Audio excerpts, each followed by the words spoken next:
So, friends of ours down the road bought a work in progress house, and they had this metal garage structure down there that came with that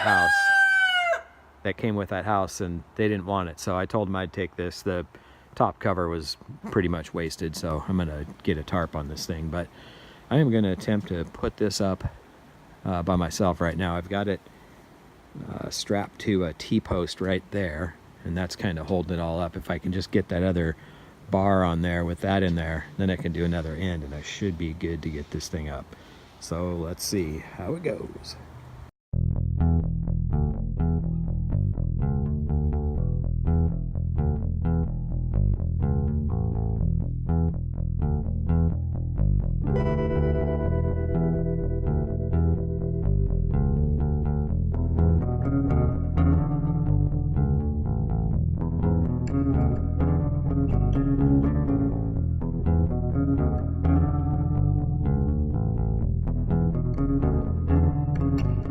So yeah,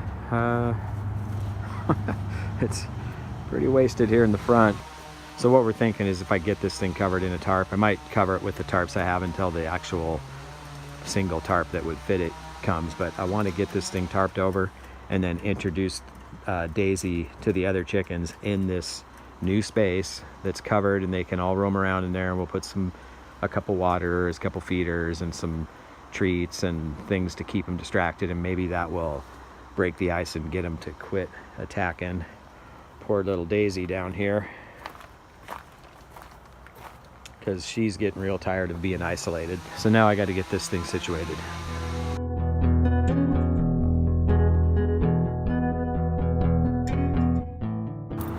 So it's the next day, actually the next night. I spent today helping a friend put trusses up on his place he's putting together. Talk about working with a great view.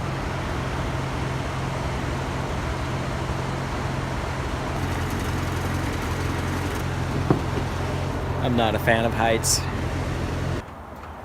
Didn't really get anything done here today, but I'm gonna try to get the netting, some of this netting around this thing, because I really need to get this secured so I can get the chickens in there.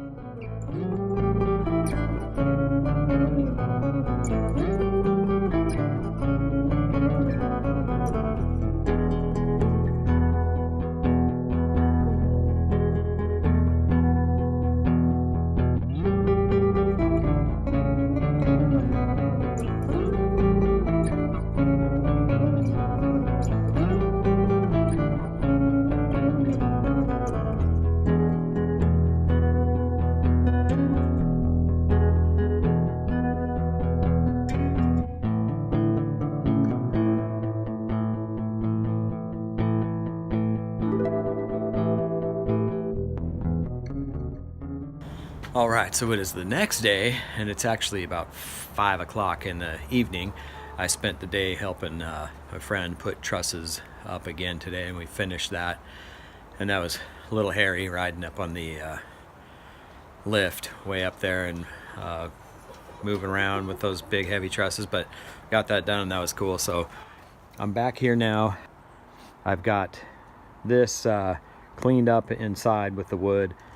I've got tarps strung up there. I do have a full-size tarp coming soon, but I needed something for the meantime before that thing comes. So I took that apart. I'm running the fence around here now, the plastic fencing, and hopefully that'll stretch all the way around here, and I'll leave a little door. Once I get that up, I'm going to throw Daisy in here, let her run around.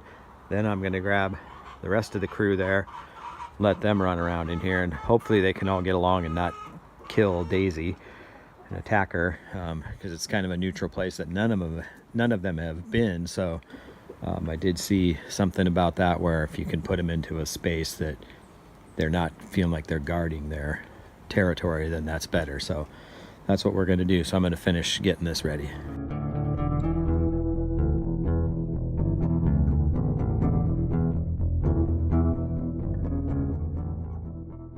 Okay, so I've got Astrid in here, who is our blue Australorp, and she's right there. She gets along good with Daisy, so those two are in there. And I put Dot the rooster in here, so they're all kind of checking it out. I'm still going around and making sure to tie up all the bottoms so they can't get out of there, but they're kind of checking things out right now. Dot's been hanging around Daisy and doing his little dance. He wants to get his groove on with Daisy, I'm sure. So I'm gonna get some treats and get the food and water in here so I can get the other chickens in here and they'll kind of be distracted by the newness and the food, and so let's try that. So they are all in here now. Gave them some treats. Mad Dog Maud back there, our Americana, she immediately went after Daisy.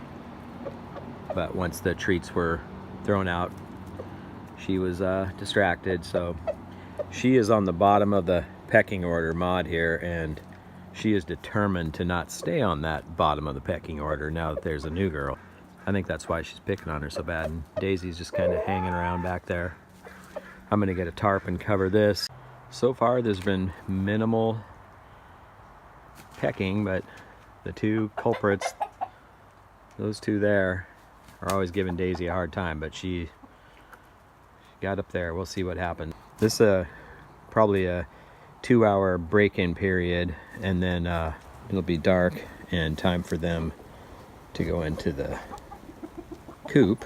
Hopefully this will discourage them trying to take flight and get out of here. It's a no-fly zone right here. That, maybe I'll dangle some stuff down here, little tassels to fool them that they can't get through there.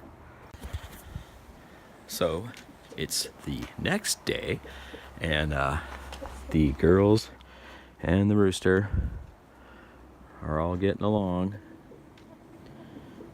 The little Mad Dog Maud here has only gone after Daisy once, and that's really good because she was going after her constantly. So now I've got a little nest box in here, made a little perch for them to hang out on. There's food over there, a little feeder here, they got water here. So I think they're happy little campers.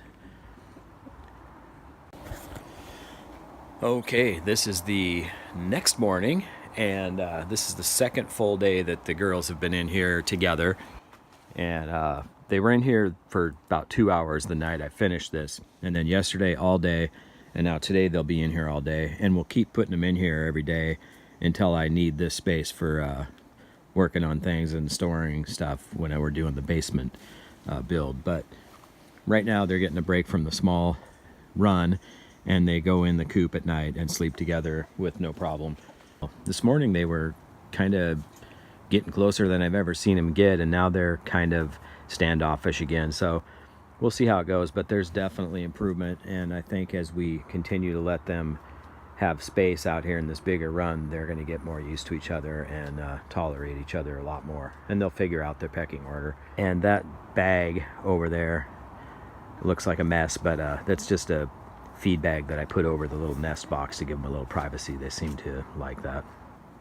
All right, so thanks for coming by the channel. For Almost Homestead, I'm Jay. Thanks for watching, and we will see you next time. Come here, Dot. Come here, buddy. What are you doing over there?